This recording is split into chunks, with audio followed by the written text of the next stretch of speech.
नमस्कार साथियों, एक बार आप सभी का पुनः MGCI के डिजिटल लर्निंग प्लेटफॉर्म पर स्वागत है। आज यहाँ हम टेस्ट क्रमांक 8 FLT टेस्ट 2 की बात करने जा रहे हैं। आइए देखें हम लोग यहाँ पर केमिस्ट्री पेपर का कंप्लीट सॉल्यूशन।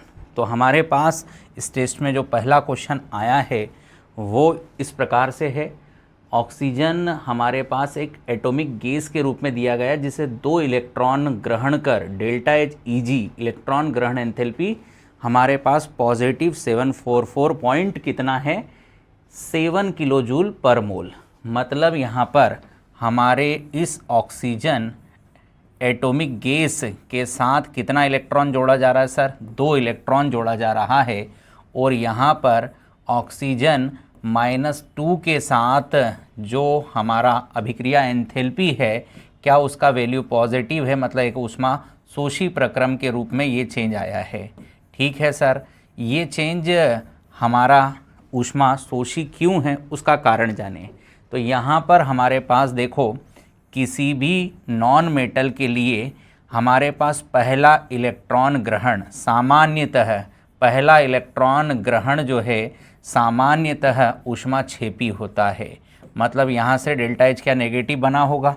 बट जब हम उसी क्या नॉन मेटल का एक इलेक्ट्रॉन ग्रहण कर जब सेकेंड इलेक्ट्रॉन ग्रहण की बारी आती है तब वहाँ पर हमारे पास क्या हमेशा उसके लिए जो डेल्टा एच चेंज आता है वो कैसा आता है, पॉजिटिव। और इसकी कंपेयर में क्या ज़्यादा आता है सर? ऐसा क्यों होता है? क्योंकि यहाँ पर देखिए अब हमारा ऑक्सीजन जो एटम है वो साइज़ से छोटा है, साइज़ से छोटा है, सेकेंड आवर्त का तत्व है। वहाँ पर पहले ही इलेक्ट्रॉन के लिए क्या उतना अधिक अट्रैक्शन नहीं था, जबकि वहाँ पर जब दूसरा इलेक्ट्रॉन आएगा तो आउटर मोस्ट सेल के इलेक्ट्रॉन से एक तो उसका रिपल्शन होगा, कारण है दोनों का चार्ज सेम होना, और वहाँ पर उसके न्यूक्लियस से लगने वाला जेड इफेक्टिव भी क्या कम होगा।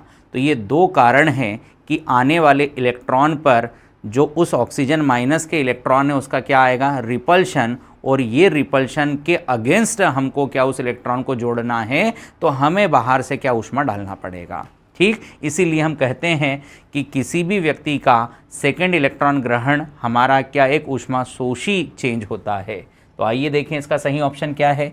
तो हमारे पास यहाँ पर देखा जाए तो पहला ऑप्शन क्या बोलता है, ऑक्सीजन माइनस में एक इलेक्ट्रॉन जुड़ने पर ऊर्जा का उत्सर्जन। ये स्टेटमेंट गलत दिख रहा है। ऑक्सीजन -1 में एक इलेक्ट्रॉन जोड़ने के लिए ऊर्जा का आवश्यकता लगती है, बिल्कुल सही है। ऑक्सीजन में एक इलेक्ट्रॉन जोड़ने के लिए ऊर्जा की आवश्यकता होती है, एक इलेक्ट्रॉन जोड़ने के लिए ऊर्जा की आवश्यकता नहीं, उत्सर्जन होता है। तो उपरोक्त में से सही जो है वो बी ऑप्शन है। अगले क्वेश्चन की बात करते हैं। अगला क्वेश्चन हमारे पास 1 ग्राम अमोनियम डाइक्रोमेट को गर्म करने पर प्राप्त नाइट्रोजन गैस की मात्रा की गणना कीजिए। अमोनियम डाइक्रोमेट का अणुभार 252 ग्राम पर मोल है। ठीक है सर, सबसे पहले तो हम लिखते हैं रिएक्शन अमोनियम डाइक्रोमेट क्या हमारा NH4 का होल टॉइज Cr2O7 होता है। ठीक है सर, अब इसको हमने गर्म किया तो गर्म कर ये हमें N2 गैस देता है, साथ में सर क्रोमियम ट्राइऑक्साइड भी बनाता है और साथ में 4 मोल ऑफ वाटर का। ठीक, अब हम लोग क्या देख पा रहे हैं, यहाँ पर अमोनियम क्रोमेट डाइक्रोमेट का 1 मोल से N2 का कितना मोल आ रहा है सर, 1 मोल। अब हमें जो दिए गए मान हैं उससे इसका मोल पता करके इसका मोल और उस मोल से क्या इसका भार बताया जा सकता है। ठीक सर, तो हम लोग सबसे पहले किसका मोल निकाल लेते हैं, जिसका भार दिया है। तो 1 ग्राम हमारे पास अमोनियम डाइक्रोमेट है, इसका अणुभार कितना बेटा, तो आप बोलोगे कि 252 ग्राम।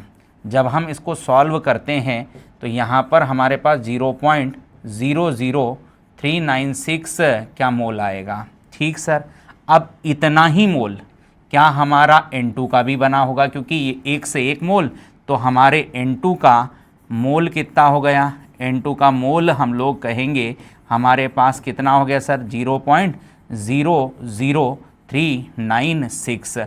बट हमसे क्या पूछा है सर, भार पूछा है। तो भार निकालने के लिए आप क्या करोगे, तो आप करोगे यहाँ पर मोल इनटू उस N2 गैस का जो भी मॉलिक्यूलर वेट है उसका मल्टीप्लाई।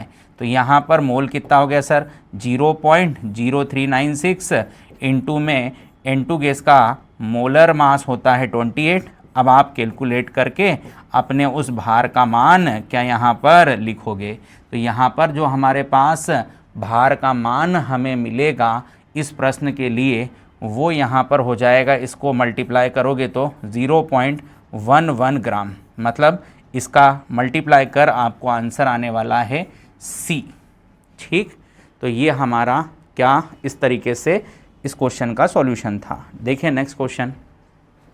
नेक्स्ट क्वेश्चन में हमसे पूछा जा रहा है निम्नलिखित में से कौन से तत्वों का ऑक्सीजन, सल्फर, फ्लोरीन, क्लोरीन की ऋणात्मक संकेत के साथ इलेक्ट्रॉन लब्धि एंथैल्पी को बढ़ने का सही क्रम।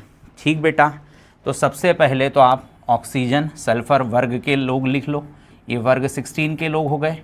फिर हमने लिखा ये वर्ग हमारे 17 के लोग हो गए, कौन, फ्लोरीन और क्लोरीन। और हमने यहाँ पर एक इम्पॉर्टेंट एक्सेप्शन पढ़ा है कि जब हम सेकेंड आवर्त से थर्ड आवर्त में जाते हैं तो हमारे पास इलेक्ट्रॉन लब्धि एंथैल्पी बढ़ जाती है, यहाँ पर हमारा इलेक्ट्रॉन बंधुता का मान बढ़ जाता है। क्यों सर, क्योंकि यहाँ मैक्सिमम 8 इलेक्ट्रॉन आते हैं, यहाँ मैक्सिमम कितने आते हैं, 18। तो यहाँ पर आने वाले इलेक्ट्रॉन को प्रतिकर्षण ज़्यादा किंतु आकर्षण कम। सेकेंड आवर्त के लिए क्या बोल रहा हूँ, आकर्षण कम प्रतिकर्षण ज़्यादा। पर यही थर्ड आवर्त के लिए क्या इसका अपोजिट देखने को मिलता है, आने वाले इलेक्ट्रॉन के लिए आकर्षण का मान ज़्यादा, प्रतिकर्षण का मान कम। और यही वजह है कि अगर मुझे इनमें इलेक्ट्रॉन लब्धि कंपेयर करना है तो थर्ड आवर्त के लिए क्या हमारे पास इलेक्ट्रॉन बंधुता ज़्यादा होगी। ठीक है सर, अब हम वर्गों को तो वर्ग के अनुसार ही लिखेंगे, पर यहाँ पर इस एक्सेप्शन के हिसाब से अगर हम सबसे ज़्यादा इन चारों में किसी की इलेक्ट्रॉन लब्धि या इलेक्ट्रॉन बंधुता कहेंगे तो वो क्लोरीन की है। क्लोरीन के बाद बोलो किसकी है, फ्लोरीन की, है ना। फिर हम इन दोनों में बात करेंगे ऑक्सीजन सल्फर में तो सल्फर की, और सबसे कम हो जाएगी ऑक्सीजन की। ये हमारा डेल्टा HEG का क्या इन चारों लोगों के लिए क्या क्रम है जो हमें मिलेगा। तो देखो हमारे पास इसका सही ऑप्शन क्या है, इसका सही ऑप्शन हमको क्या डी में दिख रहा है। ठीक, नेक्स्ट हमारे पास जो है देखें तो एक मेज द कॉलम दिया गया है जहाँ पर कुछ मॉलिक्यूल का क्या पेयर के आधार पर उसका शेप आकृति हमें बताना है। तो हम क्यों ना पेयर पता कर लें और सबका हम लोग क्या फिर सही आकृति के साथ मिलाव कर देंगे। तो सर हमारे पास SF4 है, SF4 के लिए इलेक्ट्रॉन पेयर कैसे निकाला जाए, तो इसका सेंट्रल एटम पर वैलेंस इलेक्ट्रॉन 6, मोनोवैलेंट 4, 10/2 मतलब 5 इलेक्ट्रॉन पेयर।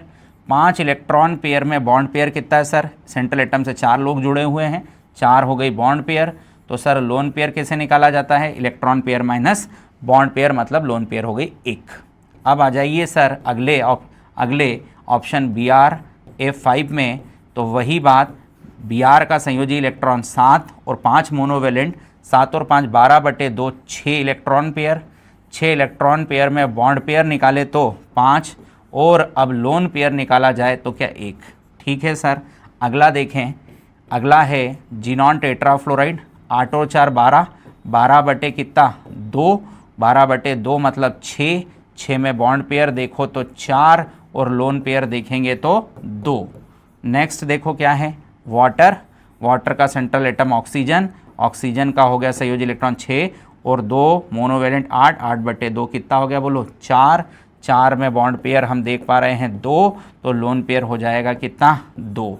ठीक, तो सर अब हमारे पास जब 5 इलेक्ट्रॉन पेयर में 4 बॉन्ड पेयर 1 लोन पेयर हो तो हम इसको विकृत चतुष्फलकीय क्या शेप कहेंगे, आकृति कहेंगे। सर हमारे इलेक्ट्रॉन पेयर 6 में बॉन्ड पेयर 5 1 लोन पेयर हो तो सर हमें आकृति वर्ग पिरामिडी कहना है, वर्ग पिरामिडी। 6 इलेक्ट्रॉन पेयर में 4 बॉन्ड पेयर 2 लोन पेयर हो तो सर आकृति सेब जो है वर्ग समतली बोलना है, वर्ग समतली बोलना है। और यहाँ वाटर के केस में हम सब जानते हैं कोणीय मुड़ी हुई आकृति 2 बॉन्ड पेयर 2 लोन पेयर के साथ, जिसे हम वी आकार भी कहते हैं। तो अब इस मेज को आप मिला सकते हैं। तो देखें यहाँ पर इसके लिए सीसा हो गया, ठीक, इसके लिए हमारा वर्ग पिरामिडी हो गया, इसके लिए हमारा वर्ग समतली हो गया और इसके लिए मुड़ा हुआ हो गया। तो देखें आपका ए का थर्ड बोलता है, ए का थर्ड 2 ही ऑप्शन में है, बी का सेकेंड, बी का सेकेंड, सी का फोर्थ और डी का फर्स्ट, मतलब B is correct. Next question की बात करते हैं। तो हमारे पास अगला क्वेश्चन क्या दिया गया है, यदि जलवाष्प को एक आदर्श गैस माना जाता है तो एक बार और 100 डिग्री सेल्सियस पर हमारे पास 1 मोल पानी के वाष्पीकरण की मोलर एंथैल्पी परिवर्तन दिया है, ठीक है, 41 किलो जूल मोल इनवर्स। आंतरिक ऊर्जा परिवर्तन की गणना करें, 1 मोल पानी को एक बार दाब पर 100 डिग्री सेल्सियस पर वाष्पीकृत किया जाए तो। ठीक बेटा, सबसे पहले क्या करना है, रिएक्शन लिखना है। हमारा H2O क्या है, लिक्विड, जिसको गर्म किया जा रहा है किसमें बेटा, H2O गैस के रूप में कन्वर्ट किया जा रहा है। यहाँ पर इस रिएक्शन का हम सबसे पहले डेल्टा Ng पता कर लें। तो हमारे पास उत्पाद गैसीय मोल 1 है, क्रियाकारक में कोई गैसीय मोल नहीं है, तो रिएक्शन का डेल्टा Ng 1। ठीक सर, और हमें अभिक्रिया की मोलर एंथैल्पी डेल्टा H का मान कितना बताया गया है, तो 41 किलो जूल पर मोल दिया है। ठीक है सर, हमसे यहाँ पर इंटरनल एनर्जी डेल्टा U की वैल्यू पूछी गई है। ठीक सर, यहाँ पर हम R गैस कांस्टेंट क्या ले लेंगे, 8.321 हमारा क्या हो जाएगा, जूल क्या केल्विन इंटू मोल, जूल पर केल्विन इंटू मोल, क्या ये हमारा वैल्यू हो गया। यहाँ पर हम ताप को केल्विन में लेंगे, ताप हमारे पास कितना बोलो, यहाँ पर 100 डिग्री सेल्सियस है, इसको केल्विन में कन्वर्ट कर लो तो यहाँ पर कितना हो गया हमारे पास बोलो, 373 केल्विन। अब हम वैल्यू पुट कर देते हैं, आइए वैल्यू पुट करते हैं। तो यहाँ पर हमारे पास फॉर्मूला क्या होने वाला है, डेल्टा H बराबर delta U plus delta Ng RT, क्या ये हमें अपने आंसर को दिखाएगा। तो डेल्टा H का मान मैंने क्या यहाँ पर 41 किलो जूल पर मोल लिया, डेल्टा U मुझे चाहिए, यहाँ पर डेल्टा Ng मेरे पास 1 है, R का मान 8.321, चूँकि किलो जूल में लेना है तो 1000, और यहाँ पर क्या हम 373। ठीक, अब हम लोग डेल्टा U बराबर जब इसको सॉल्व करेंगे पूरे को, तो यहाँ पर हमारा 41 किलो जूल माइनस में यहाँ क्या आ जाएगा बेटा, हमारा 3.10, ये भी किस में होगा सर, किलो जूल में। अब हमारे पास किलो जूल के साथ मोल भी है, इसको घटा लो तो यहाँ पर हमारा आंसर आ जाएगा 39 यहाँ पर इसको जब घटाएंगे तो हमारे पास आंसर क्या आ जाएगा, 37.9 हमारा 04, और ये क्या हो जाएगा, किलो जूल पर मोल। ठीक, तो ये हमने इस अभिक्रिया के लिए क्या उसकी आंतरिक ऊर्जा परिवर्तन देखा। तो इसका करेक्ट हमारा आंसर क्या होने वाला है, ए। नेक्स्ट हमारे पास जो क्वेश्चन है, यहाँ पर 2 कथन दिए गए हैं जिसमें हमें सही गलत या जो भी हमारे जो कथन है उसके अनुसार हमें अपने ऑप्शन को चुनना है। तो पहला कथन क्या है भाई, अमाइलोज पानी में घुलनशील घटक है जो कि 15 से 20% स्टार्च का निर्माण करता है। बिल्कुल, हमारे पास स्टार्च के 2 पार्ट होते हैं, ये एक हमारा होमोपॉलीसेकेराइड है, एक होता है सर अमाइलोज जो कि स्टार्च का जल में घुलनशील भाग है, 15 से हमारा क्या 20% वाला भाग है, तो ये हो गया जल में विलय भाग। और एक क्या होता है सर अमाइलोपेक्टिन, ये स्टार्च का क्या हमारा अधिक मात्रा में मिलने वाला भाग है जो कि जल में क्या अविलय होता है, जो कि जल में क्या होता है, अविलय होता है। ठीक है सर, जो कि 80 से 85% बनाता। कथन सेकेंड रीड करो, एमाइलोपेक्टिन पानी में अघुलनशील घटक है जिसमें 80 से 85% स्टार्च होता है। बिल्कुल सही बात है, मतलब हमारे दोनों ही कथन सही हैं। आंसर क्या आ जाएगा, कथन फर्स्ट और कथन सेकंड दोनों ही करेक्ट स्टेटमेंट है। नेक्स्ट पर आते हैं, तो हमें साम्य किस किस के बीच में, डाइक्रोमेट आयन, ठीक है सर, डाइक्रोमेट आयन और किसके बीच में दिया गया है, क्रोमेट आयन के बीच में। क्रोमेट आयन के बीच में, तो ये डी ब्लॉक का एक फेमस रिएक्शन है।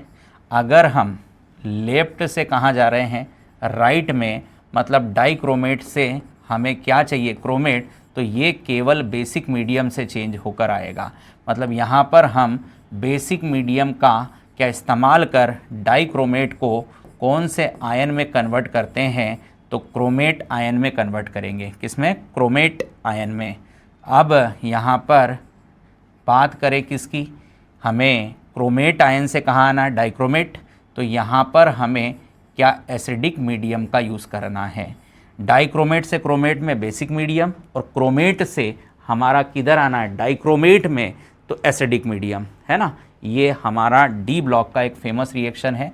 तो अभी हमसे दाईं ओर का पूछा है, इसलिए इसका करेक्ट आंसर क्या है, क्षारीय माध्यम।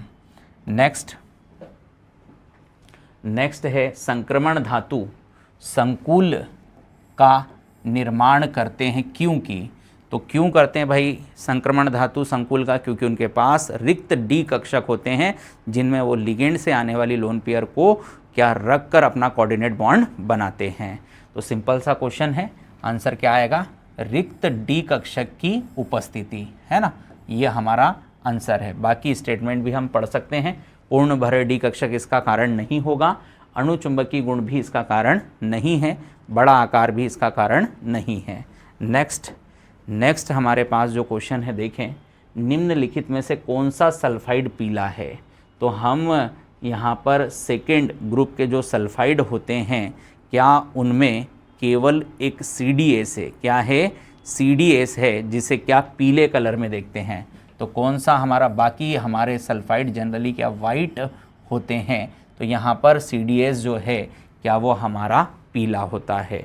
ठीक, एक ही क्या हमारा सेकेंड ए के ग्रुप में येलो है और वो है CDS। हमारे पास कथन कारण दिया गया है, आइए देखें इसे। क्या दिया गया है, देखो, पी ब्लॉक में जब हम समूह में नीचे जाते हैं तो उच्चतम ऑक्सीडेशन स्टेट की स्थिरता घटती है। बिल्कुल, हमारे पास पी ब्लॉक के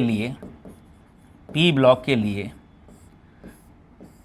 उसका हायर ऑक्सीडेशन स्टेट और उसका लोअर ऑक्सीडेशन स्टेट।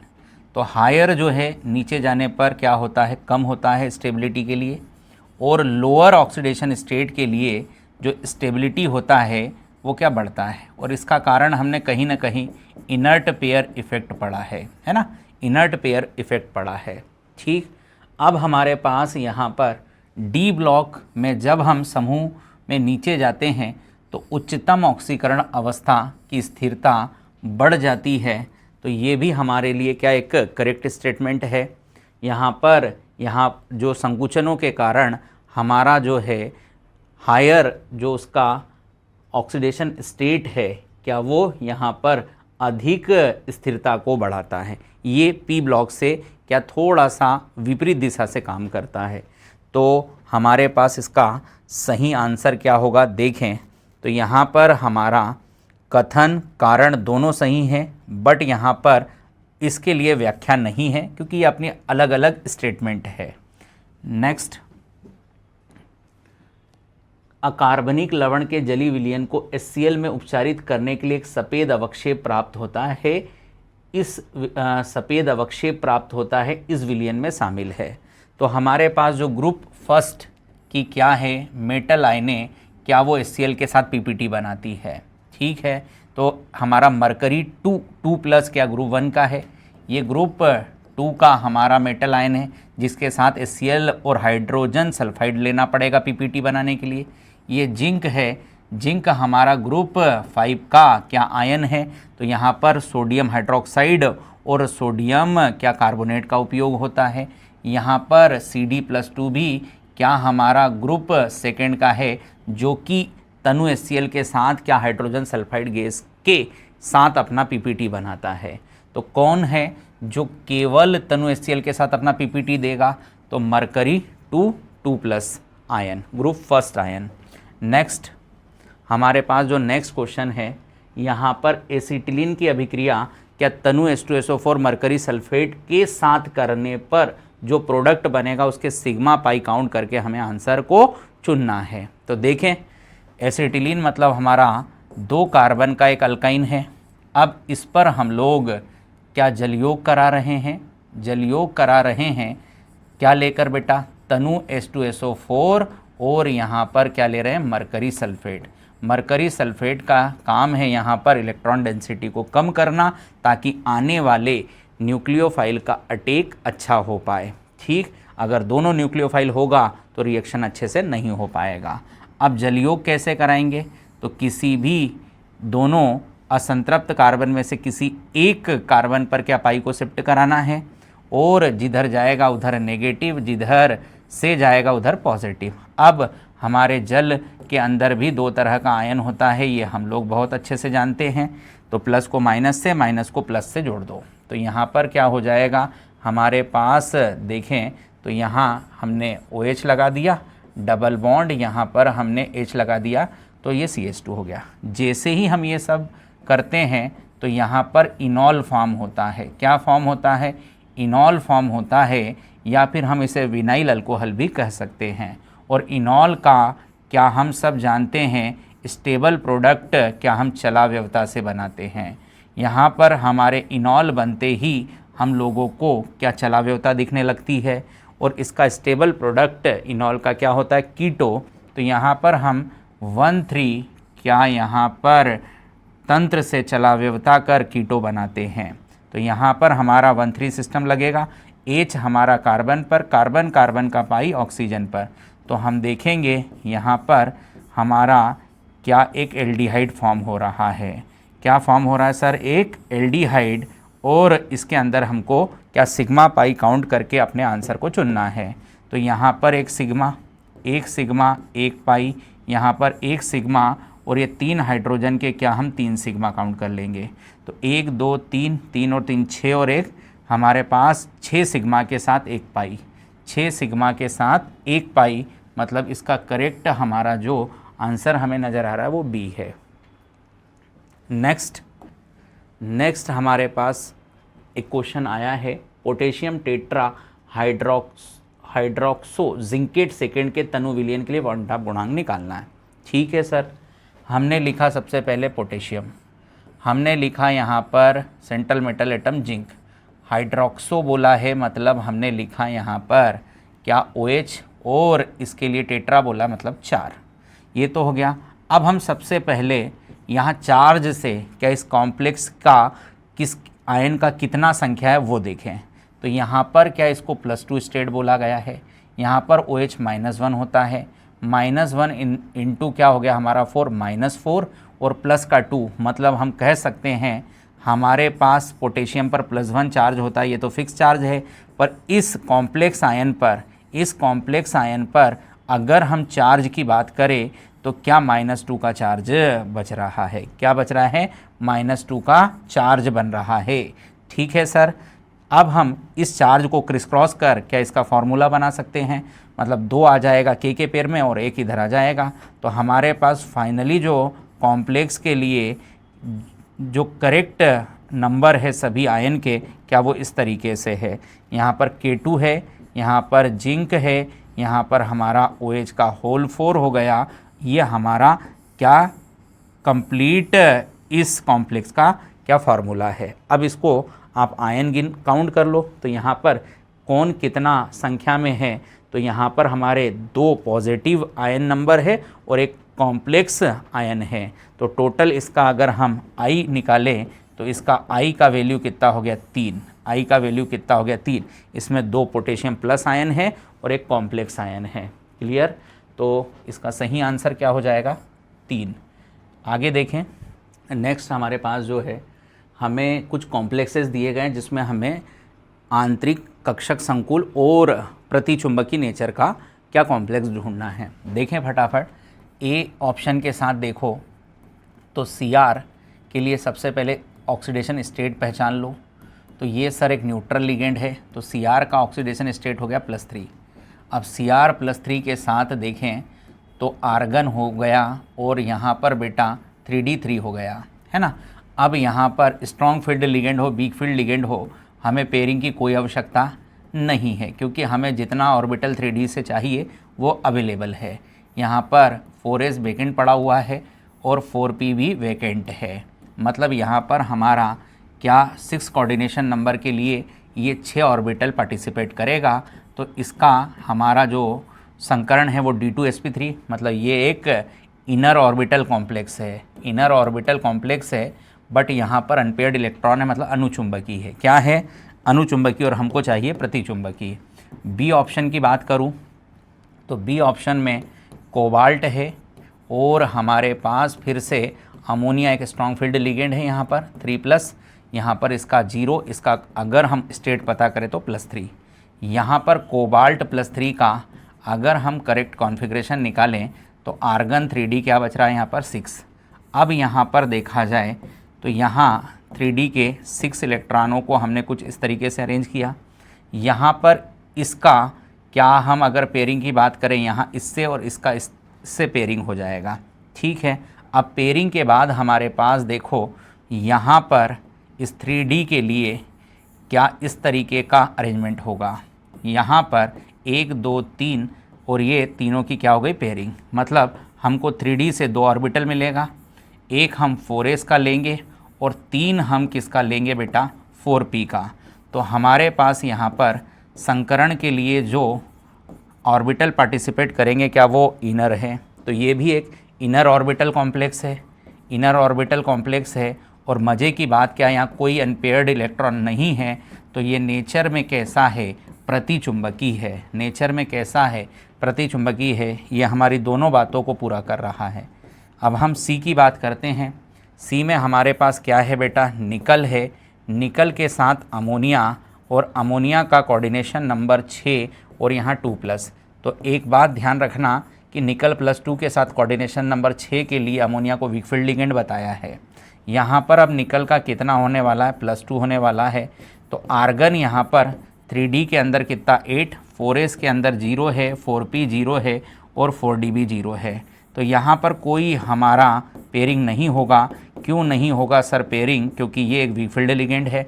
तो आपको यहाँ पर 6 कोऑर्डिनेशन नंबर के लिए क्या आगे से ये 6 ऑर्बिटल लेना है, एक s का, 3p का और 2 d का। मतलब यहाँ पर जो संकरण होगा sp3d2 होगा, sp3d2। मतलब ये एक आउटर ऑर्बिटल कॉम्प्लेक्स बनाएगा। क्या बनाएगा?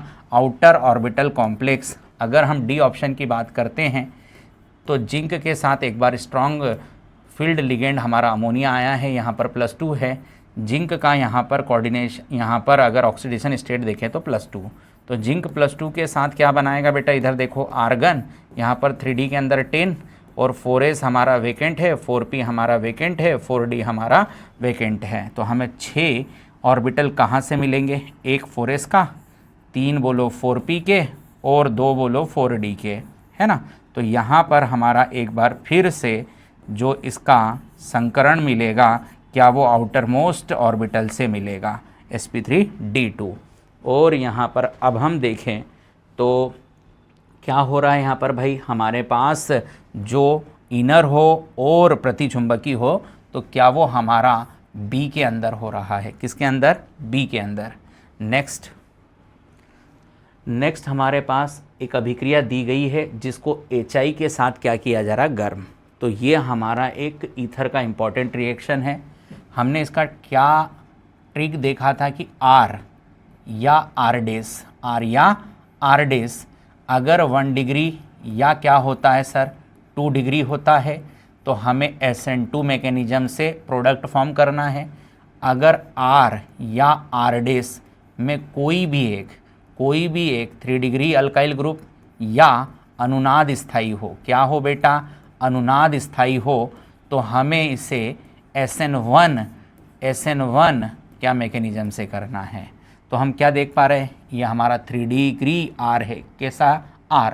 मतलब यहाँ पर SN1 होगा, स्टेबल कार्बोनाइन बनेगा। तो ये जो हमारा बॉन्ड है क्या इस तरीके से टूटेगा, बॉन्ड इस तरीके से टूटेगा तो यहाँ H+I- है। अब आप यहाँ पर क्या बनाओगे, सबसे पहले स्टेबल 3 डिग्री कार्बोकेटाइन बना लिया। अब इस पर हम लोग क्या जोड़ेंगे, वो आप समझदार लोग हो। यहाँ पर CH3 क्या हमारा O इस तरीके से नेगेटिव बनकर टूटा। तो अब हम लोग सर कहेंगे कि हमारे पास जो इस प्लस के ऊपर माइनस आएगा, मतलब यहाँ पर I जुड़ जाएगा, यहाँ पर H किसके साथ चला जाएगा, ऑक्सीजन के साथ। तो हमारे दो प्रोडक्ट इस तरीके से बनेंगे। एक तो हमारा क्या बनेगा, यहाँ टर्सरी ब्यूटिल आयोडाइड और एक मीथेनॉल। तो हमारे पास इसका करेक्ट ऑप्शन क्या आ रहा है सर, C आ रहा है। नेक्स्ट देखें यहाँ पर, तो 500 केल्विन पर एक अभिक्रिया दी गई है सर। क्या दिया गया है, A2 दिया गया है, B2 दिया गया है और हमें रिएक्शन कर 2AB गैस बनाई गई है। ये सब हमारा क्या गैसियस रिएक्शन के लिए दिया गया है। ठीक है सर। अब हमें इसके लिए साम्य स्थिरांक K का मान क्या 20 दिया है। ठीक है सर। अब हमें एक और रिएक्शन मिली है 2AB गैस और यहाँ पर हमारे पास A2 और यहाँ पर B2 गैस हमें चाहिए और इसके लिए सर हमसे साम्य स्थिरांक का मान पूछा जा रहा है, जिसको हम K डैश या K1 कह रहे हैं। ठीक सर। सबसे पहले दोनों का रिलेशन निकालो। तो रिलेशन क्या है भाई, K1 से अगर K का कंपेयर करूं तो क्या ये दोनों एक दूसरे के अपोजिट है। इसका जो रिएक्टेंट है वो इसके प्रोडक्ट में है और जो इसका प्रोडक्ट है वो इसके रिएक्टेंट में है। तो इन दोनों को इक्वल करने के लिए क्या आप जिसमें चेंज कर रहे हो उसका व्युत्क्रम कर दो, मतलब 1/, क्या कर दें, K। अब हम K का जो भी वैल्यू है पुट कर दो, तो 1/, क्या यहाँ पर 20। इसको जब सॉल्व करोगे तो 0 पॉइंट क्या हमारा 0.05 मिल जाएगा, मतलब इस रिएक्शन का K या साम्य स्थिरांक 0.05 आ जाएगा। नेक्स्ट, एक कॉम्प्लेक्स दिया गया है जिसका हमें इफ़ेक्टिव एटॉमिक नंबर बताना है।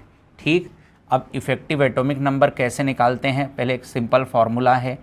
इफ़ेक्टिव एटॉमिक नंबर निकालने के लिए आपको सेंट्रल मेटल एटम या सेंट्रल मेटल क्या आयन चाहिए, सेंट्रल मेटल एटम या क्या चाहिए, सेंट्रल मेटल आयन चाहिए। उसका क्या लोगे आप बेटा, क्रमांक, है ना। यहाँ पर फिर आपको माइनस करना है उसका जो भी ऑक्सीडेशन स्टेट आता है उसको, फिर यहाँ पर प्लस करना है 2 इंटू उसका जो मोनो डेंटेड लिगेंड का कोऑर्डिनेशन नंबर है क्या, उसका जो भी मान है उससे। ठीक। अब हम लोग इसमें वैल्यू पुट करते हैं दिए गए क्वेश्चन के लिए। तो En हमारे पास क्रोमियम है, क्रोमियम का एटॉमिक नंबर 24 माइनस यहाँ पर स्टेट क्या आया बेटा क्रोमियम का, ये 0 उदासीन लिगेंड है, ये -1। तो इसको सॉल्व करने पर +3 क्या इसका ऑक्सीडेशन स्टेट आया। तो यहाँ पर हमने +3 करा, प्लस माइनस माइनस हो जाएगा। इसका 2 इंटू कोऑर्डिनेशन नंबर देखो क्या 6 है, बस अब इसको सॉल्व कर लो। तो यहाँ हो गया 21 और 21 के साथ 2 इंटू 6 12 को ऐड कर दो।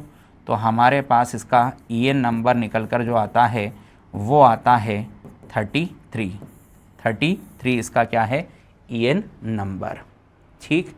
नेक्स्ट की बात करते हैं। नेक्स्ट हमारे पास जो है वह गैसीय प्रवस्था क्षारीय सामर्थ्य का घटता हुआ क्रम। तो यहाँ गैसीय बोला है, तो गैसीय के लिए तो हमारा जो भी एमीन है उसका क्या +I इफेक्ट जिसके लिए ज़्यादा होगा उसकी क्षारीयता उतनी ज़्यादा, उतने आसानी से वो अपनी लोन पेयर अवेलेबल कराएगा। तो हमारा गैसियस स्टेट में किसी भी तरह का अल्काइल ग्रुप हो, 3 डिग्री का सबसे ज़्यादा बेसिक स्ट्रेंथ, फिर 2 डिग्री, फिर 1 डिग्री, देन अमोनिया, है ना। ये कब कहना है सर, जब गैसियस स्टेट दी हो। लिक्विड या जलीय विलयन के लिए हमने अलग अलग अल्काइल ग्रुप के लिए अलग अलग ऑर्डर लिखा है, वो आप सबने याद कर रखा है। यहाँ पर गैसियस स्टेट है इसलिए कोई प्रॉब्लम नहीं, क्योंकि गैसीय अवस्था में केवल हमको एक ही इफेक्ट से ये ऑर्डर निकालना है और वो है +I। वो क्या है बेटा, +I, जिसका ज़्यादा क्या उसकी क्षारीय सामर्थ्य ज़्यादा। ठीक। तो यहाँ पर 3 degree, then 2 degree, then 1 degree, then ammonia, मतलब पहला हमारे पास जो है इसका करेक्ट आंसर है। नेक्स्ट हमारे पास क्या एक साइक्लो हेक्सेनोन दिया है जिस पर HCN की रिएक्शन तो साइनोहाइड्रीन बनाया, इधर शिफ्ट हुआ, यहाँ पर H, और इस कार्बन का क्या इस कार्बन से क्या अटैक कर जोड़ा जाएगा, है ना। तो ये हमारा एक क्या हो गया, न्यूक्लियोफिलिक एडिशन रिएक्शन। यहाँ पर एक क्या हो गया, न्यूक्लियोफिलिक एडिशन रिएक्शन, साइनोहाइड्रीन बन गया। अब आगे देखो तो कंसनट्रेटेड H2SO4 लिया गया है। कंसनट्रेटेड H2SO4, तो ये एक क्या निर्जली कारक होता है। क्या होता है सर, निर्जली कारक। तो यहाँ से पहले तो वाटर अलग होगा। अब वाटर के साथ कंसनट्रेटेड H2SO4 है, तो वाटर उसके साथ क्या अपना H3O+ हाइड्रोनियम आयन फॉर्म करेगा, है ना। तो हम लोग देखें तो यहाँ पर किस तरीके से केमिकल रिएक्शन हुआ है उसको समझें।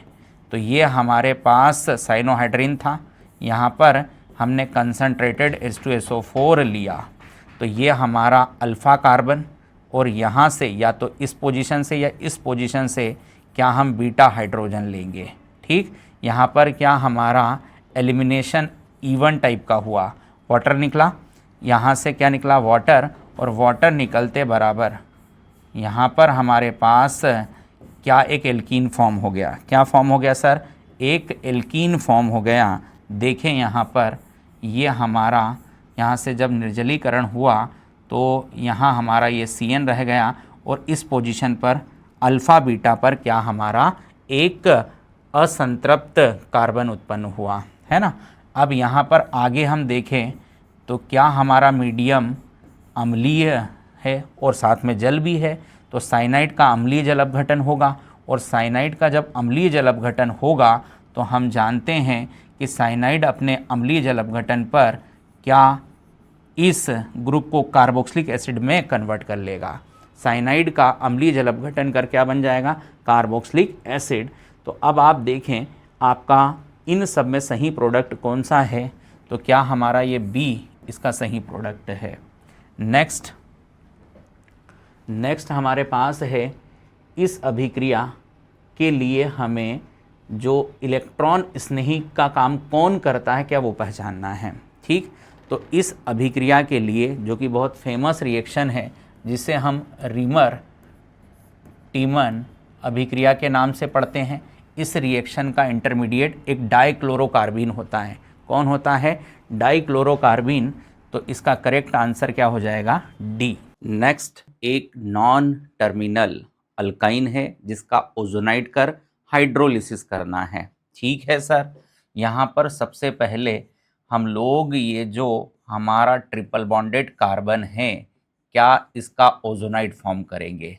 ठीक सर, यहाँ पर हमारा ओजोन से रिएक्शन कर क्या बना दिया बेटा हमने, ओजोनाइड। ठीक, अब इस ओजोनाइड का जब हम आगे हाइड्रोलिसिस करते हैं तो ये बॉन्ड कंप्लीटली हमारा ब्रेक होगा। पहले ओजोनाइड देन इसको हाइड्रोलिसिस करके तोड़ा जाएगा, इन कार्बन को क्या एसिड में कन्वर्ट किया जाएगा। तो यहाँ पर एक साइड पर 2 कार्बन है तो 2 कार्बन का कार्बोक्सिलिक एसिड, एक पर 3 कार्बन है तो 3 कार्बन का कार्बोक्सिलिक एसिड प्रोपेनोइक एसिड हो जाएगा। तो हमारे पास प्रोडक्ट में 2 तरह का एसिड बनेगा, एक कार्बोक्सिलिक में एसिटिक और एक प्रोपेनोइक। तो आइए सही ऑप्शन को चयन करें। यहाँ पर हमारा एसिटिक एसिड के साथ CO2 है, यह हमारा ऑप्शन नहीं होने वाला। यहाँ एसिटल्डिहाइड प्रोपेनल्डिहाइड ये भी हमारा करेक्ट आंसर नहीं है। एसिटिक एसिड के साथ क्या एसीटोन है, ये भी हमारा करेक्ट ऑप्शन नहीं है। D क्या हमारा वही ऑप्शन है जो हमने प्रोडक्ट में फॉर्म किया है। नेक्स्ट पर आते हैं। नेक्स्ट हमारे पास क्या क्वेश्चन है कि कार्बनिक यौगिक में आइसोब्यूटाइल समूह की संरचना। तो आइसोब्यूटाइल के लिए 4 कार्बन और 4 कार्बन में सेकेंड कार्बन पर मिथाइल की शाखा होना चाहिए। ये जो ग्रुप आप देख पा रहे हो क्या एक आइसोब्यूटाइल ग्रुप है। ठीक है सर, अब हमें इन 4 ऑप्शन में क्या हमारा आंसर दिख चुका है। ये हमारा एन ब्यूटाइल, ये आइसोब्यूटाइल, ये हमारा क्या हो जाएगा नियोपेंटिल, और ये हमारा सेक ब्यूटिल है। तो हमें आइसोब्यूटाइल समूह क्या बी ऑप्शन में दिख रहा। नेक्स्ट क्वेश्चन में एक रिएक्शन दी गई है, हमें इसका Z प्रोडक्ट बताना है। तो सबसे पहले हमारे पास क्या एक अमोनियम सॉल्ट है। ठीक, इसको क्या किया जा रहा है, गर्म तो अमोनियम सॉल्ट को गर्म करने पर यहाँ से क्या वाटर अलग होगा और हमारे पास अमाइड फॉर्म होगा। क्या फॉर्म होगा सर? अमाइड फॉर्म होगा। अब अगली रिएक्शन बड़े ध्यान से करना है। क्या P2O5 ये भी एक निर्जली कारक है, यहाँ POCl3 होता वह भी एक निर्जली कारक का काम करता, तो यहाँ से भी एक वाटर मॉलिक्यूल हटने वाला है और आपको साइनाइड मिलेगा। ठीक सर, अब साइनाइड का अम्लीय जल अपघटन कर क्या हमें एसिड फॉर्म होता है, और अगर हम यही बेसिक जल अपघटन कराते तो अमाइड बन जाता। तो यहाँ पर हमारा एसिटिक एसिड फॉर्म होगा, साथ में अमोनिया भी बनेगा। तो हमारा इस रिएक्शन के लिए जो जेड प्रोडक्ट है क्या वो बेटा एसिटिक एसिड है। नेक्स्ट की बात करूं तो यहाँ पर हमें द्रव्यमान अनुसार, मतलब हमें क्या W/W% दिया गया है। कितना दिया गया बोलो? 95%। किसका दिया गया है बोलो? H2SO4 का दिया गया है। ठीक सर, हमें मोलरता पता करना है और विलयन का घनत्व दिया है। विलयन का हमारे पास घनत्व दिया गया है, जो कि क्या हम फॉर्मूले में डी का वैल्यू कहते हैं 1.834 है। ठीक सर, अब ऐसा कोई रिलेशन जिसमें मोलरता के साथ भार प्रतिशत हम देखते हैं, तो m = 10 क्या हमारा सर dx होता है, 10 dx होता है, और अपॉन में क्या सर हम mb लिखते हैं। ठीक सर, अब सर यहाँ d विलयन का घनत्व है, x हमारा भार प्रतिशत है और mb विलय का अणुभार है। तो यहाँ पर आप d का वैल्यू सेट करो तो 1.834 आ जाएगा, x का वैल्यू सेट करो 95। क्लियर है क्या? अपॉन में H2SO4 का अणुभार क्या 98। ठीक, अगर ये 98 होता तो हमारा क्या 18 आंसर हो जाता, पर 98 से क्या है थोड़ा कम है, तो यहाँ 18 से थोड़ा कम वाला आंसर क्या हम कैलकुलेशन करके निकाल लेंगे। तो इस पूरे आप इक्वेशन को जब सॉल्व करोगे तो हमारे पास इसका जो आंसर आएगा क्या बेटा 17.78 क्या इसकी मोलरता होगी, है ना। तो सिंपल फार्मूला क्या लगाना आपको यहाँ पर, मोलरता बराबर 10 dx/mb। ठीक, या 10 xd भी बोल सकते हैं, आगे पीछे होगा उससे कोई फर्क पड़ने वाला नहीं है। तो यहाँ पर क्या हमारा डी करेक्ट ऑप्शन है। अब हमारे पास क्या 4f का सही क्वांटम सेट हमें पहचानना है। ठीक सर, सबसे पहले हमने 4f लिखा, यहाँ से ये जो हमारा 4 है क्या ये इसके मुख्य क्वांटम संख्या n को रिप्रेजेंट करता है, कोस को रिप्रेजेंट करता है। पीछे लिखा उपकोष f क्या इसके l को l के द्वारा हम देखेंगे। यहाँ ये f जो है क्या इसकी द्विगंशी क्वांटम संख्या के लिए l के मान के रूप में पढ़ा जाएगा। तो यहाँ पर हमारे पास दो क्वांटम संख्या आ चुकी है, n का मान 4 और f के l का मान 3। तो अब f के l का मान 3 के लिए m का मान -3 से कहाँ चला जाएगा बोलो, +3 तक चला जाएगा। अब एक इलेक्ट्रॉन का स्पिन -+1/2 क्या हम कोई भी एक मान ले सकते हैं। अब हमें इन चारों को क्या इन सेट में सही के रूप में पहचानना है। तो देखेंगे आप लोग N4 L3 4f के लिए सही है, बट L3 के लिए m का मान +4 गलत बात है ना, m -3 से +3 के बीच में ही होगा। N4 L4 कभी नहीं हो सकता, f का L 3 ही होगा, ये भी गलत सेट है। n के लिए 4 मान बिल्कुल सही है, l के लिए 3 मान सही है। अब हम l का मान -3 से +3 ले जाएंगे, जिसमें क्या +1 आने वाला है, बिल्कुल सही है। s का मान +1/2 हम ले सकते हैं। तो यहाँ पर c वाला सेट 4f के लिए एकदम करेक्ट सेट है। बाकी d की बात करें तो N3 l का मान 2f के लिए नहीं हो सकता, मतलब हमारे पास इस 4f के लिए जो करेक्ट सेट का मान है वो सी ऑप्शन के अंदर है। तो यहाँ देखिए अगला क्या है भाई, 27 डिग्री सेल्सियस पर यूरिया के डेसीमोलर विलयन का परासरण दाब। डेसीमोलर मतलब कंसंट्रेशन क्या हो गया बेटा m/10, m/10 मतलब हो गया ये 0.1 मोलर।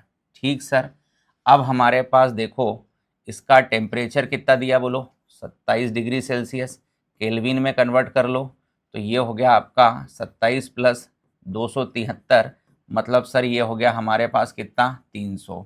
ठीक सर, अब क्या बच रहा है हमारे पास CRT, आर का मान यहाँ हमें 0.08321 क्या लीटर बार मोल इन्वर्स केल्विन इन्वर्स में दिया है। फॉर्मूला क्या होता है सर, पाई बराबर बोलो CRT होता है, वैल्यू पुट कर दो आंसर निकाल लो। बहुत सिंपल सा क्वेश्चन है। C का मान कितना बोलो 0.1, R का मान बोलो कितना 0.8321 है ना। अब यहाँ पर मल्टीप्लाई कितने से करोगे बोलो 300 से। अब इसको जब कैलकुलेट करके पाई का मान आएगा तो वो आपका कुछ यहाँ पर 2.49 बार समथिंग आएगा। मतलब ये हमारा क्या इस क्वेश्चन का आंसर है। चेक करो किस ऑप्शन में है, तो पहला ही ऑप्शन करेक्ट है। नेक्स्ट पर चलते हैं। नेक्स्ट हमारे पास क्या दिया है बोलो, स्वतः परिवर्तित प्रक्रम के लिए सही होगा। तो ये हमारा क्या ऊष्मागतिकी का सीधा सीधा द्वितीय नियम है कि कोई भी प्राकृतिक और स्वतः प्रक्रम के लिए हमारा एंट्रोपी वैल्यू पॉजिटिव होगा।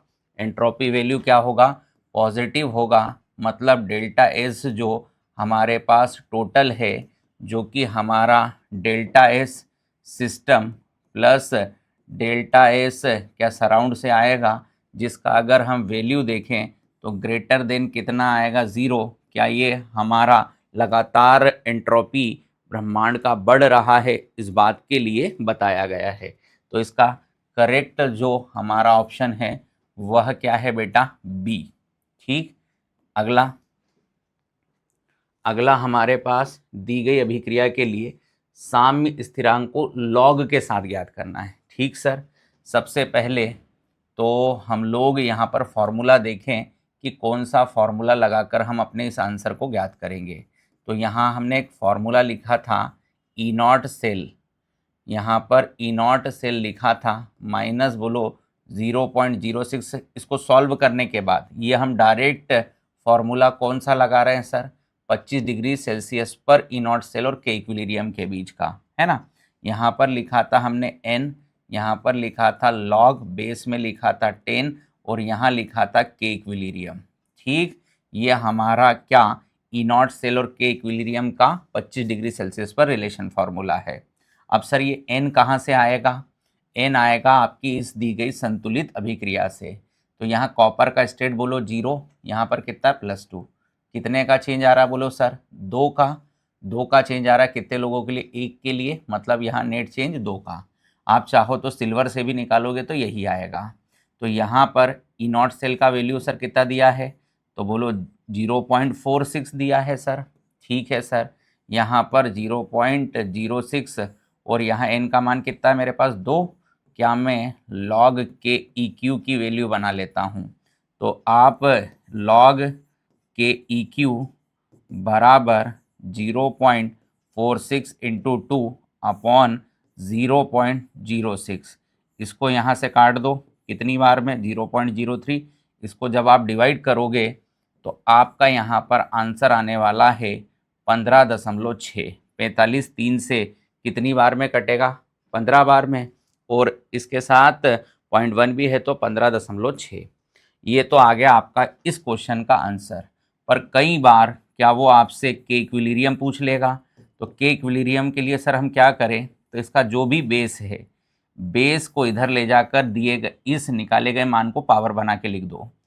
बेस के साथ क्या इस मान को आप क्या बना लो, पावर, जिसको हम अप्रॉक्स में क्या 10 की घात 16। ये हमारा नेट के इक्विलिब्रियम का वैल्यू आ गया, है ना। तो मैंने यहाँ पर एक स्टेप और आगे की बता दी है। अगर हमारे पास ऐसा कोई क्वेश्चन आता है तो हमको इस तरीके से हल करना है। नेक्स्ट हमारे पास जो क्वेश्चन है, हमारे पास क्या है, किसका द्विध्रुव आघूर्ण शून्य नहीं है। तो यहाँ भी मैं आपको एक शॉर्टकट बता रहा हूँ जो और अन्य प्रश्नों में आपको हेल्प करेगी। क्या है सर वो, ज़रा देखें। तो हमारे पास बेटा देखो सेंट्रल एटम पर किस किस तरह से लोन पेयर हो सकती है, और उस लोन पेयर के लिए आपका म्यू और प्रकृति, म्यू और प्रकृति को कैसे देखना है, क्या मैं उसका यहाँ पर एक ट्रिक बता रहा हूँ और इसी ट्रिक से हम अपने इस क्वेश्चन को भी सॉल्व करेंगे। तो भाई सेंट्रल एटम पर हमारे पास लोन पेयर 0 मिल सकता है, ठीक है सर, 1 हो सकता है सर, 2 हो सकता है और मैक्सिमम हमारे पास कितना हो सकता है, 3। जब हमारे पास 0 लोन पेयर हो तो एनी टाइप ऑफ संकरण, किसी भी टाइप का क्या हो हमारे पास हाइब्रिडाइजेशन, किसी भी टाइप का क्या हो संकरण, वहाँ पर केवल क्या समान होना चाहिए, टर्मिनल एटम समान होना चाहिए।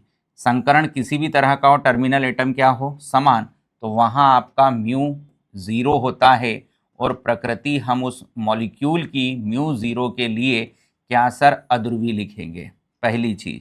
तो ये लोन पेयर 0 वाला केस हो गया। अब अगर आपके पास सेंट्रल एटम पर लोन पेयर कितना, 1, फिर वही बात बोलूँगा, यहाँ पर संकरण एनी टाइप ऑफ हाइब्रिडाइजेशन, किसी भी तरह का हाइब्रिडाइजेशन हो और वहाँ पर हमारे पास टर्मिनल एटम कैसे दिखे बेटा, समान, तो वहाँ म्यू हमारा क्या हो जाएगा, नॉट इक्वल टू 0, मतलब म्यू 0 नहीं होगा और मॉलिक्यूल का नेचर क्या हो जाएगा, बोलो ध्रुवीय।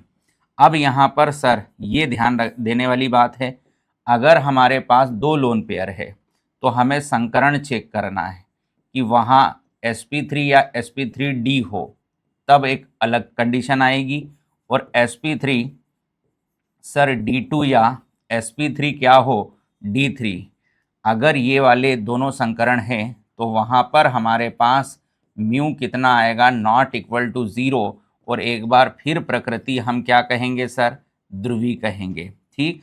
पर अगर 2 लोन पेयर के साथ sp3d2 या sp3d3 संकरण है तो म्यू मिलेगा आपको 0 और प्रकृति हो जाएगी आपकी क्या बेटा जी, अध्रुवीय, अध्रुवीय, ठीक। अब अगर सर 3 लोन पेयर है और संकरण हमारे पास क्या होने वाला है, sp3d होने वाला है, तो यहाँ पर भी म्यू का मान हम 0 कहेंगे और प्रकृति क्या कहेंगे, अध्रुवीय। तो ये जो टेबल है क्या ये आपको बड़े काम आने वाली है। अब देखो इसकी मदद से हम अपने क्वेश्चन को कैसे आसानी से सॉल्व करते हैं। अब हमारे पास क्या है, HCF2 है, ठीक है।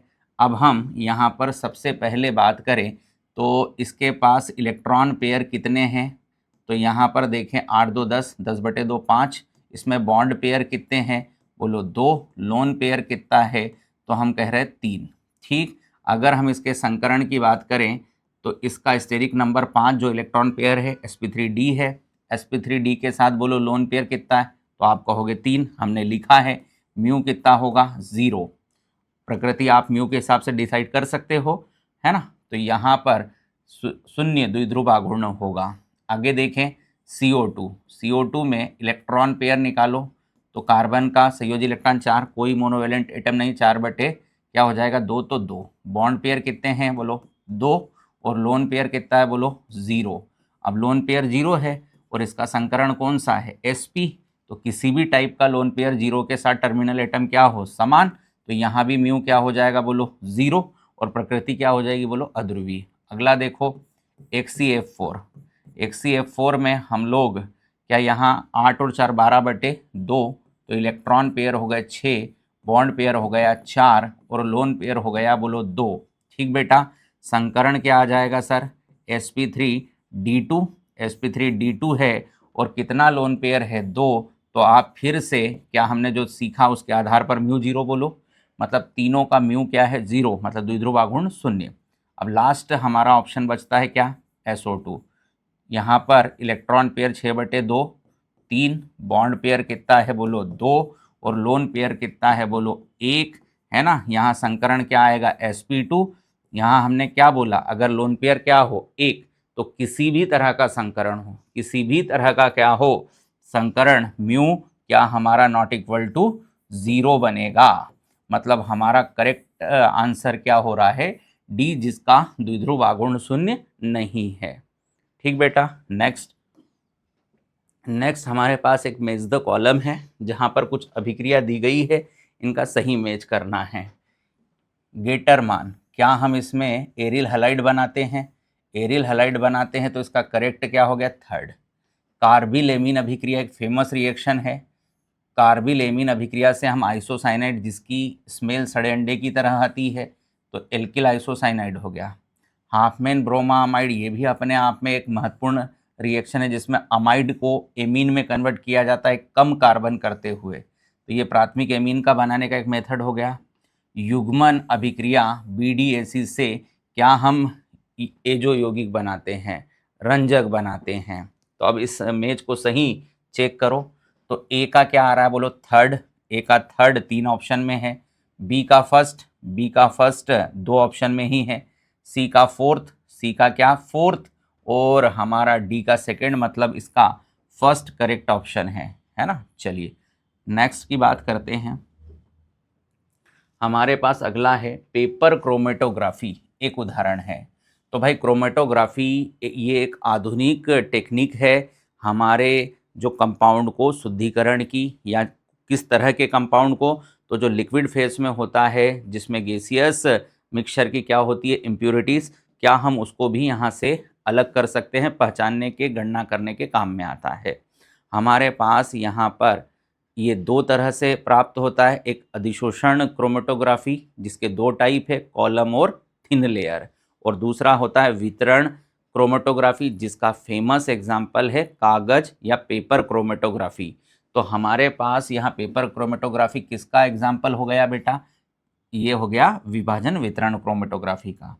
नेक्स्ट देखें, नेक्स्ट में हमारे पास सोडियम फ्लोराइड का कंसंट्रेशन दिया है कुछ, और कैल्शियम फ्लोराइड का KSP की मोलर घुलनशीलता होगी पूछा जा रहा है।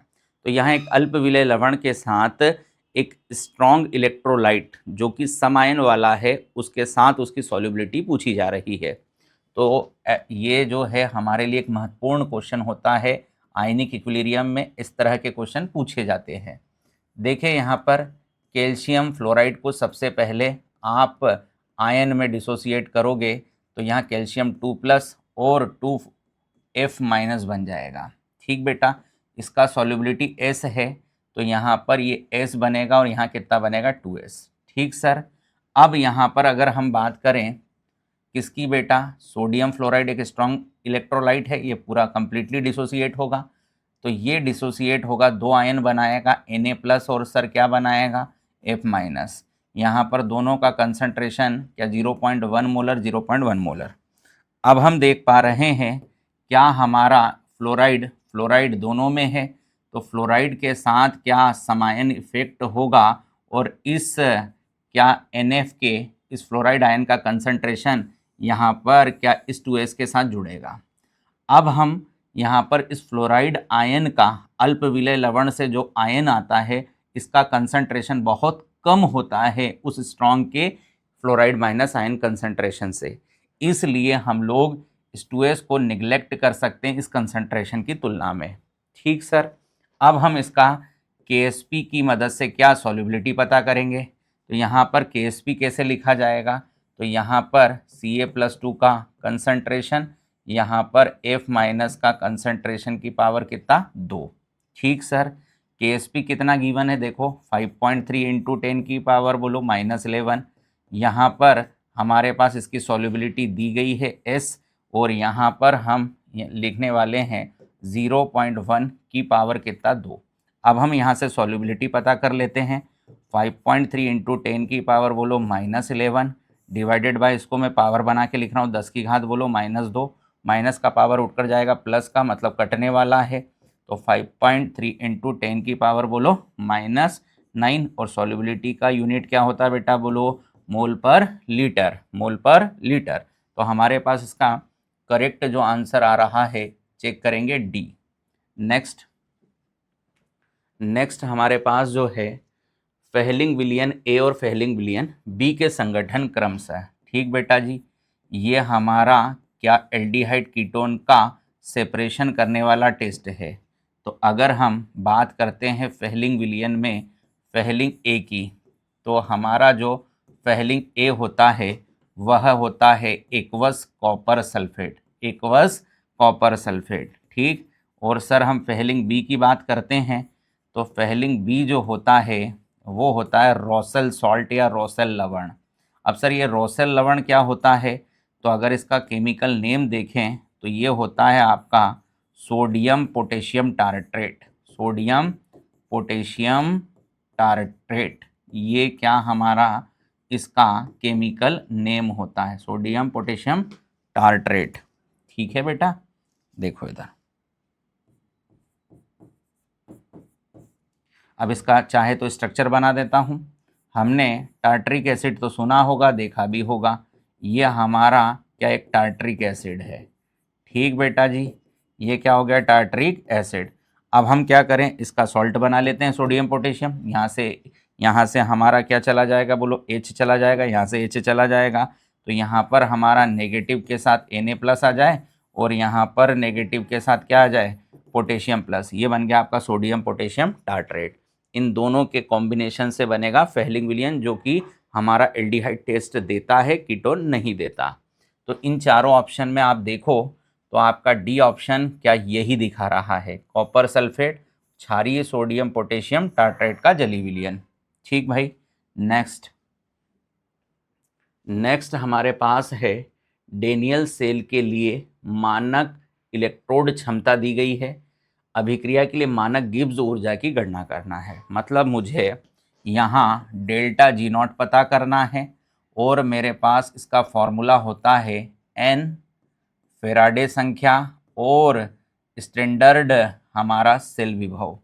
ठीक सर, अब हमारे पास N कहाँ से आएगा, तो दी गई संतुलित अभिक्रिया से। यहाँ पर 0 से ये कहाँ जा रहा है बेटा, +2 में जा रहा है। 0 से +2 मतलब कितने का चेंज बोलो, 2 का। एक व्यक्ति है तो 2 का ही रहेगा। यहाँ +2 से ये कहाँ जा रहा है, 0 में। आप निकालोगे वही आएगा, है ना।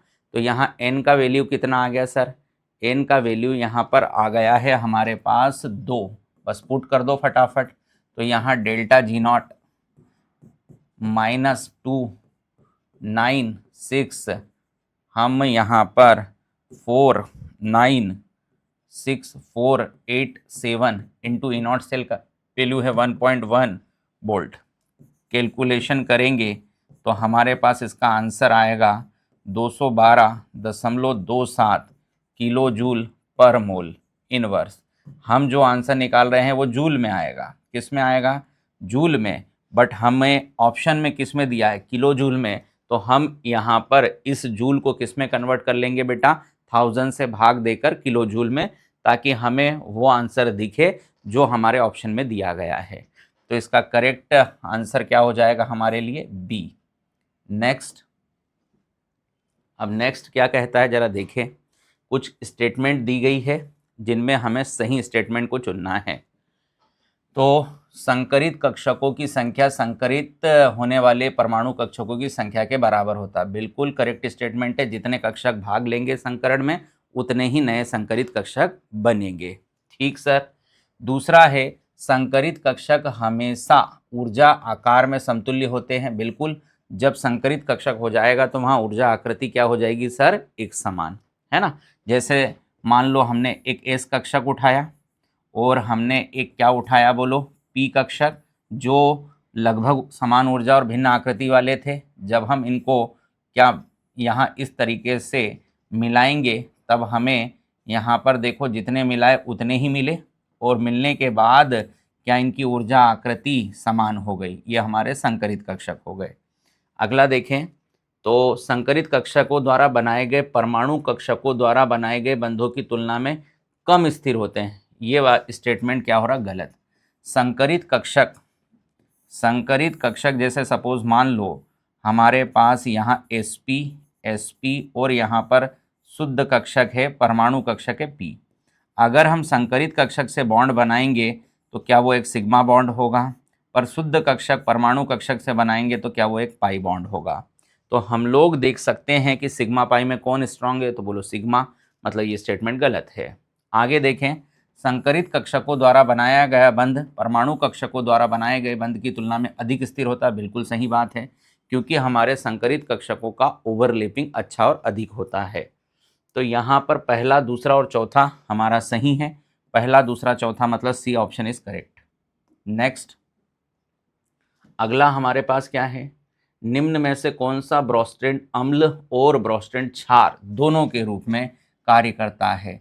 तो जो दोनों के रूप में कार्य करता है उसको हम बोलते हैं उभय प्रोटिक अणु। क्या बोलते हैं बेटा? उभय प्रोटिक अणु। तो हमें यहाँ चेक करना है कौन इन 4 ऑप्शन में हमारा दोनों की तरह कार्य नहीं करता। तो हमने यहाँ पर देखो सबसे पहले HCO3 माइनस लिखा, बाइकार्बोनेट, अमोनिया लिखा, HCl लिखा और क्या लिखा? बाई सल्फेट लिखा। अब अगर हमें इसका क्या बनाना है? बोलो संयुग्मी अम्ल। तो इसे क्षार मानकर काम करना पड़ेगा। क्षार का काम होता है H+ प्रोटॉन ग्रहण करना।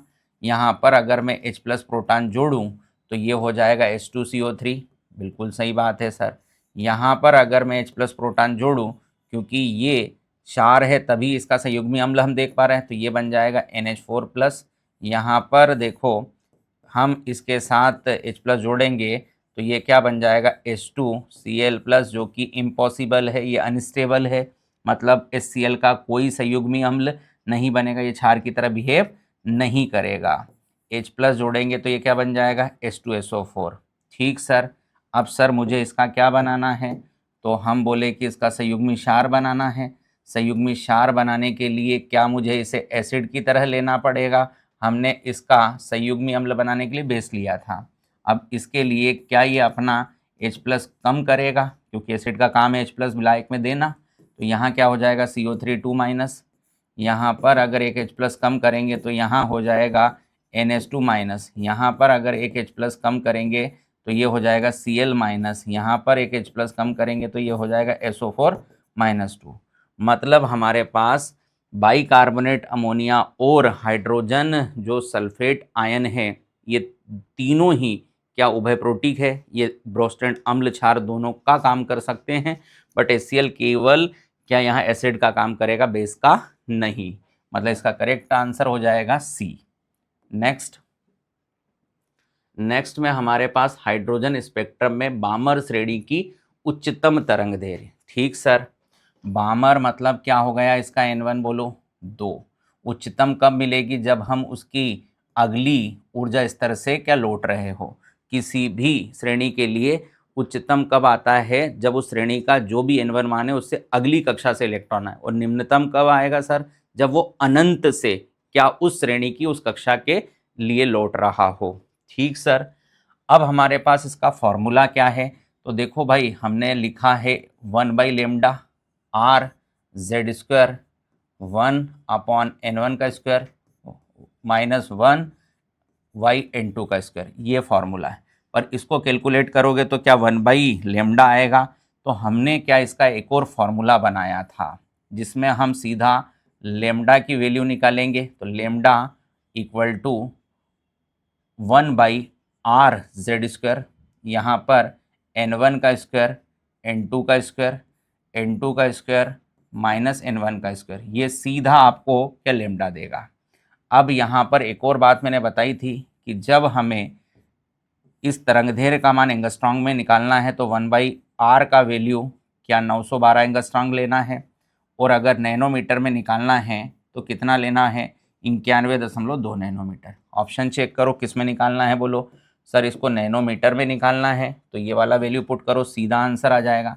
तो मैंने यहाँ लेमडा, यहाँ पर क्या 91.2 नैनोमीटर। सर जेड कहाँ? जेड कहाँ? तो भाई साहब जेड 1 होगा, 1 का वर्ग 1 का गुणा करूँगा, कोई चेंज नहीं आएगा। अब सीधा मैं इसको सॉल्व कर लूँ तो N1 का मान कितना है? बोलो 2 का वर्ग, और यहाँ पर इसका N2 क्या है? 3 का वर्ग।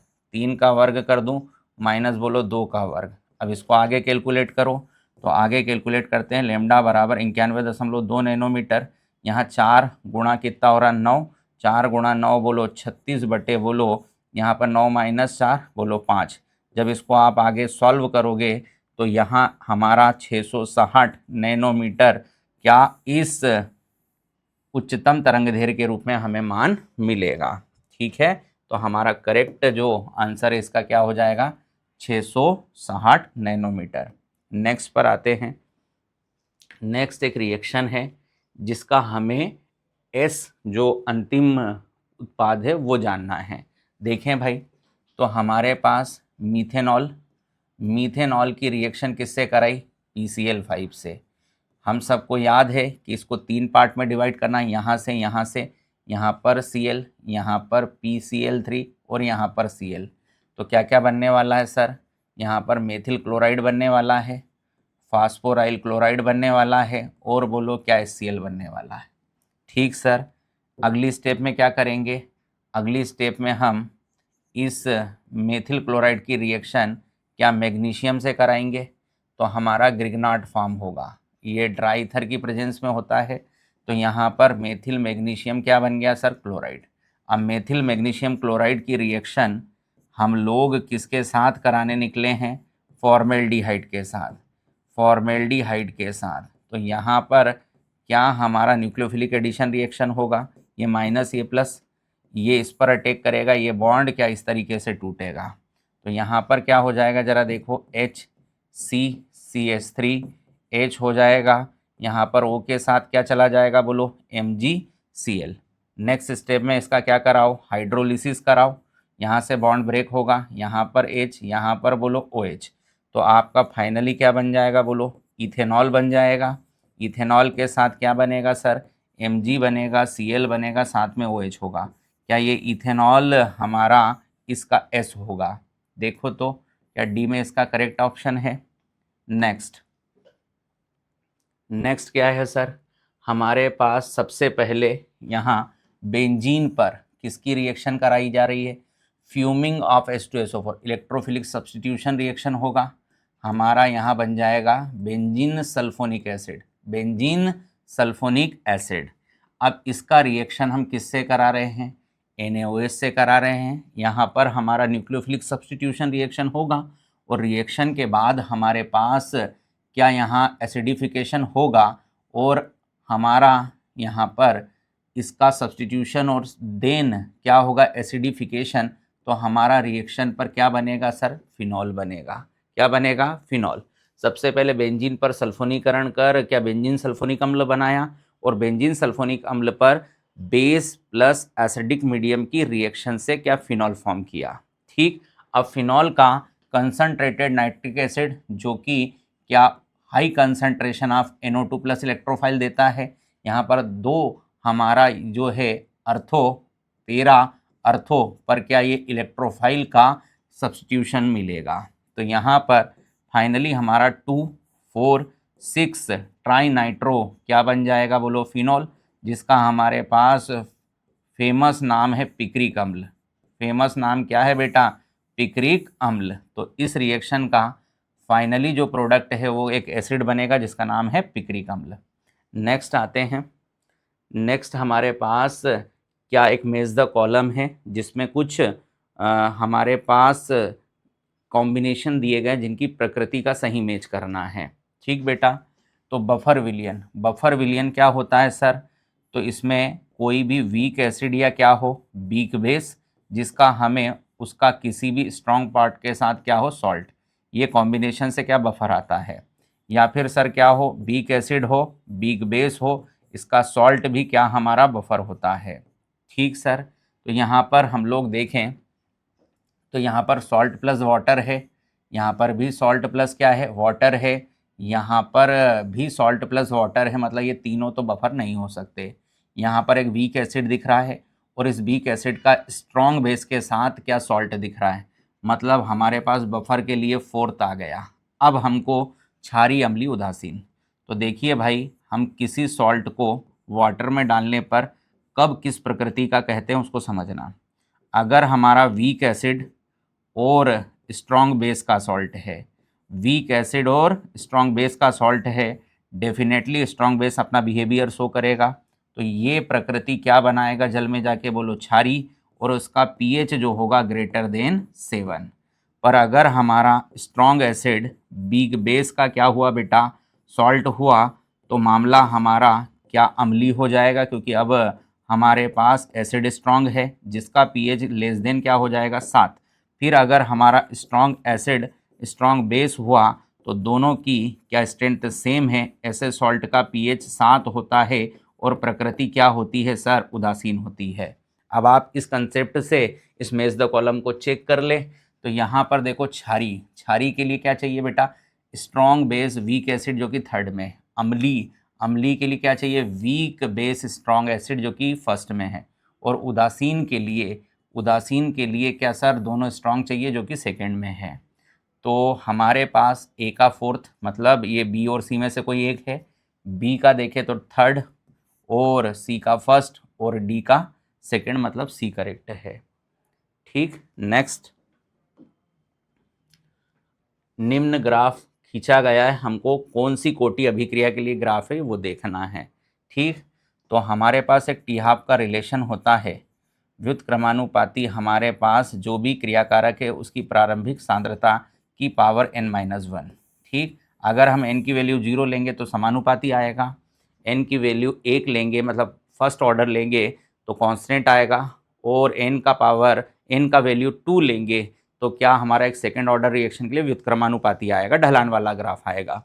तो यहाँ पर हमें क्या ये एक समानुपाती अर्थात टी हाफ कंसंट्रेशन के साथ लगातार टी हाफ क्या हो रहा है, बढ़ रहा है, मतलब ये कौन सा ऑर्डर हो जाएगा, ज़ीरो ऑर्डर, ये ज़ीरो ऑर्डर ग्राफ है। नेक्स्ट एक बार फिर से एक रिएक्शन दी गई है, हमें रिएक्शन का क्या यहाँ पर कौन सा उत्पाद नहीं बनेगा क्या ये पूछ रहा है। ठीक है बेटा, इस रिएक्शन में एक असम्मित एल्काइन है जिसका हम लोग क्या बेंजोइल परऑक्साइड की उपस्थिति में HBr रिएक्शन कर रहे हैं। तो यहाँ पर हमारे पास क्या हो जाएगा, देखो ये हमारा बेंजोइल परऑक्साइड है, इसको जब हम सनलाइट की प्रेजेंस में रखेंगे तो ये अपना होमोलिटिक फ्यूज़न कराएगा। होमोलिटिक फ्यूज़न कराएगा मतलब कुछ इस तरीके से ये ब्रेक होगा। ठीक, यहाँ पर अब हमारा ये जो फेनिल फ्री रेडिकल बना है, क्या ये अपनी रिएक्शन यहाँ पर HBr से कर हमें क्या देने वाला है, Br free radical, Br free radical. अब ये Br फ्री रेडिकल क्या इस असम्मित एल्कीन के साथ अपना हेलो एल्केन प्रोडक्ट बनाएगा। ठीक, यहाँ पर अगर हम देखें तो इसके बेटा हमारे पास क्या दो तरीके से फ्री रेडिकल पॉसिबल है। पहला, क्या हम Br को इस टर्मिनल कार्बन पर जोड़ें और 2 डिग्री इसका फ्री रेडिकल बनाएं।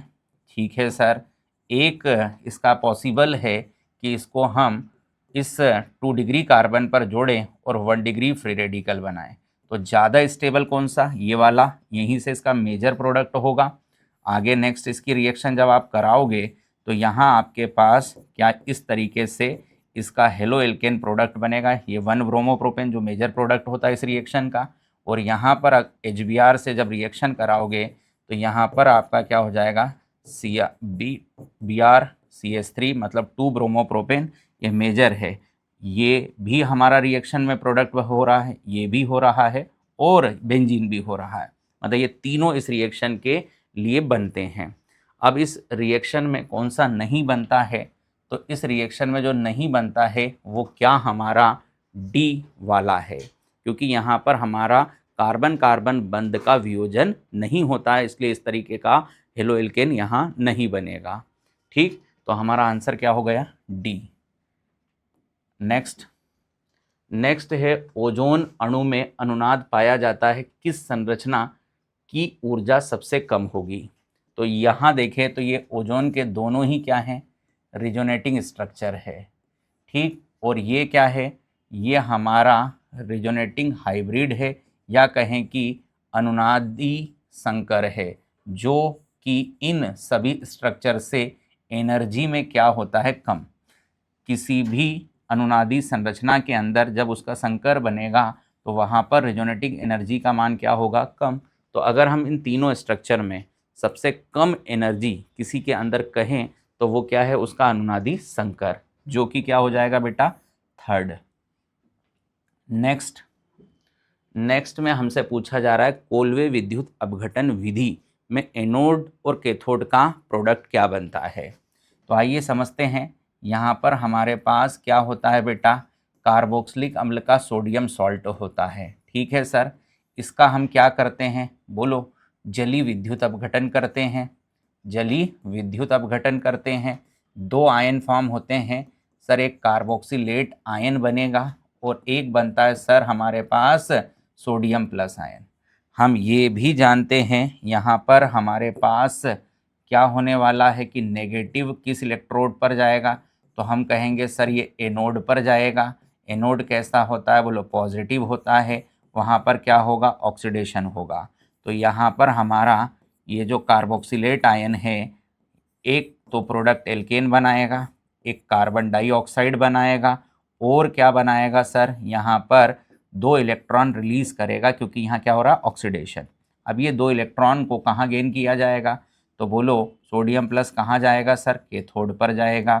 ठीक है सर, कैथोड पर कैसा चार्ज होता है, बोलो नेगेटिव होता है। अब यहाँ पर वाटर का आयन भी है, तो यहाँ हमारे पास 2H प्लस है, और यहाँ पर हमारा Na प्लस है, और साथ में क्या OH माइनस आयन भी है। तो ये 2H प्लस द्वारा क्या ये 2 इलेक्ट्रॉन ग्रहण कर कौन सी गैस बना ली जाएगी सर, H2 गैस, और 2Na प्लस और NaOH की रिएक्शन कर क्या बनाया जाएगा, 2NaOH। ठीक, तो ये सारा हमारा इसका क्या प्रोडक्ट होगा। तो हम देख पा रहे हैं कि एनोड पर एल्केन प्रोडक्ट कार्बन डाइऑक्साइड बनता है, और हमारा कैथोड पर हाइड्रोजन गैस और NaOH जो कि इस विलयन के pH को बढ़ा देता है। तो हाल फिलहाल हमारे पास जो ऑप्शन है उसके अनुसार एनोड पर CO2 हो गया सर, ठीक है, और कैथोड पर क्या हो गया, H2। ये हमारा क्या इसका करेक्ट आंसर है। ठीक, नेक्स्ट पर आते हैं। नेक्स्ट हमारे पास जो है वह है एल्केन के हेलोजनीकरण में कौन सा मुक्तमूलक बनता है। तो देखिए बेटा, एल्केन हो गया, ये हो गया हमारा एक हेलोजन Cl2, सनलाइट लो या हाई टेम्परेचर लो, है ना। यहाँ पर आपका क्या क्या प्रोडक्ट बनेगा, अगर सर ये एक्सेस में है ना, तो फिर बनेगा आपका, देखो एक तो CH3Cl सबसे पहले हमारा क्लोरोमीथेन हो गया, क्या डाइक्लोरोमीथेन भी फॉर्म हो जाएगा, ठीक है सर, क्लोरोफॉर्म भी फॉर्म हो जाएगा, और कार्बन टेट्राक्लोराइड पायरीन भी हो जाएगा। जब ये सब फॉर्म होंगे तो वहाँ क्या क्या फ्री रेडिकल होंगे, देखिए। तो हमारा फर्स्ट स्टेप में सबसे पहले सनलाइट की प्रेजेंस में क्या Cl फ्री रेडिकल बनेगा, ठीक है सर, Cl फ्री रेडिकल बन गया। अब Cl फ्री रेडिकल यहाँ पर मीथेन पर अपनी रिएक्शन कर सबसे पहले क्या हमें CH3 फ्री रेडिकल बनाकर देगा, और साथ में HCl।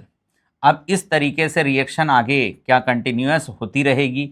हमारे पास नेक्स्ट स्टेप में क्या होगा, नेक्स्ट स्टेप में क्या होगा, तो यहाँ पर हमारे पास CH3 जब Cl होगा तो इस पर फिर से Cl फ्री रेडिकल की रिएक्शन होगी, और यहाँ पर बन जाएगा आपका CH2 Cl फ्री रेडिकल और साथ में HCl। ठीक, फिर हमारा जो नेक्स्ट रिएक्शन होगा यहाँ पर CH2 Cl2 Cl free radical फिर आएगा, फिर H प्लस यहाँ H फ्री रेडिकल निकालेगा, यहाँ पर बन जाएगा हमारा CH, यहाँ पर क्या बन जाएगा, CH Cl2 फ्री रेडिकल और साथ में HCl बनेगा। फिर हमारे पास क्या हो जाएगा, यहाँ पर यहाँ CH Cl3 होगा, और Cl फ्री रेडिकल आएगा और बनाएगा हमारा CCl3 फ्री रेडिकल और HCl। मतलब इस रिएक्शन में क्या क्या फ्री रेडिकल बन रहा है, देखो आप, सबसे पहले तो Cl फ्री रेडिकल, फिर CH3 फ्री रेडिकल, फिर CH2Cl फ्री रेडिकल, फिर CHCl2 फ्री रेडिकल, फिर CCl3 फ्री रेडिकल। ठीक, इतने सारे सभी फ्री रेडिकल इस रिएक्शन में फॉर्म होकर क्या ये सारे प्रोडक्ट बनाते हैं। मतलब अब हम देखें तो क्या CH3 फ्री रेडिकल बनेगा, बिल्कुल। Cl फ्री रेडिकल बन रहा है, बिल्कुल। CH2Cl फ्री रेडिकल बन रहा है, बिल्कुल। मतलब यहाँ पर आंसर क्या आ जाएगा, ऑल। ठीक, तो इस तरीके से हमने इस पेपर का कंप्लीट सॉल्यूशन देखा। आगे आने वाले पेपर के लिए भी आप इसी तरीके से बने रहें। धन्यवाद।